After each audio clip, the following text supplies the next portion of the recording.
So I was completely surprised and blown away one morning, seeing a message from SeaNanners asking if I could take a look at his background channel art.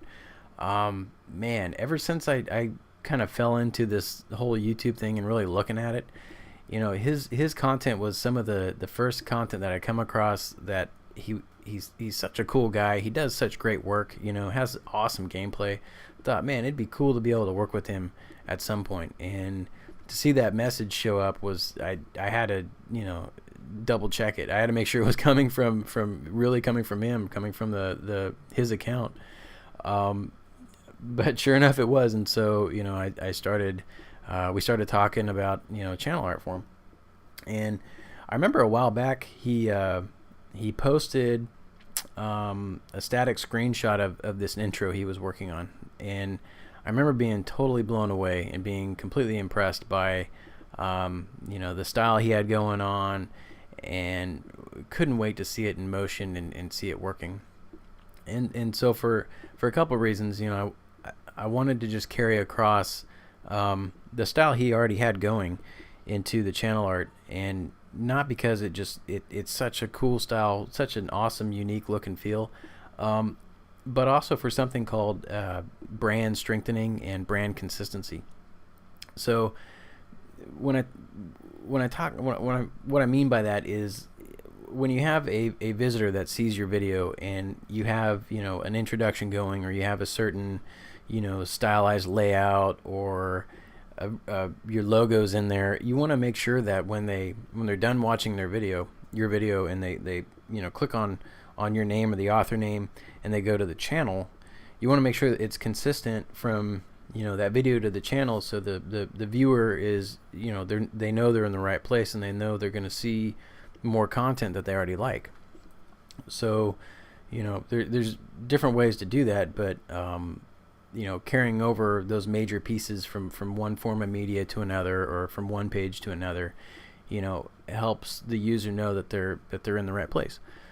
So that was the other main reason why I wanted to keep using this intro, because SeaNanners uses it in many of his videos, and it's such it's such a bold, awesome look that it'd be cool just to try to translate that over into a static design and use it. So the first thing I did was I took a bunch of screenshots of his intro, and I made sure that I had all the major elements and the major icons that he uses and whatnot, and then started to redraw them and recreate them into this background. Things translate a little bit differently. Like, I added a lot more texture and a little perspective and whatnot to help draw the eyeball into the center of the page, since those elements are always there, and not like the video where they transition in and out. But since they're always framing your content, you don't want people to get sucked into the frame, basically. It's like that piece of art that is awesome artwork, but the frame is overload, and people just like, look at the frame. You want them to look at the content. So I change things slightly and try to help draw the eyeball into the videos and into the different content that's in the new, especially this new YouTube layout, but where we want people to look. So you can see subtle things change there, the perspective on some things, a lot more like fading and whatnot, and that's kind of how we ended up with the channel art.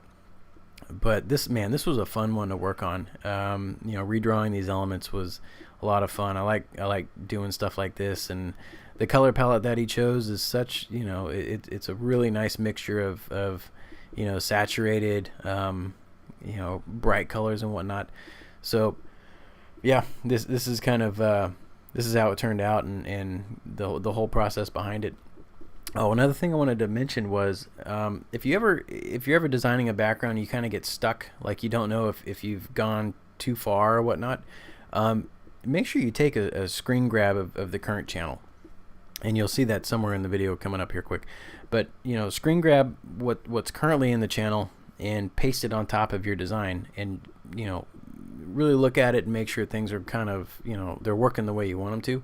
It's also very good to do that with thumbnails. Whenever I do a thumbnail and someone asks me for new thumbnails for their channel, first thing I'll do is I'll take a screenshot of the subscriptions page, and every thumbnail I create, I size it down and overlay it on the subscriptions page, and just kind of look and see how it works against other thumbnails. So if your video is up against 100 different subscriptions, make sure it stands out, make sure it's different, make sure it also carries over your identity. But when people are quickly scanning, their feed or that page, they can quickly see, oh, there's that video, and they click on it. So it's real good to, use your design in context and make sure that you're getting across what you want it to do. So keep that in mind. So yeah, this is kind of how the background turned out. It was a lot of fun to work on. Have we passed? No, we haven't come up to that part yet. The part where you see me paste in the SeaNanners current channel comes up here, but maybe we did already pass it. I don't know. It's too early. But oh no, here it is. So yeah, I hope you dig it. It was a lot of fun to work with Adam on this. I'm very appreciative that he gave me the opportunity to do this. And again, I hope you guys like it. Hopefully I'll be able to do more and be back soon. All right, thanks guys. Take care.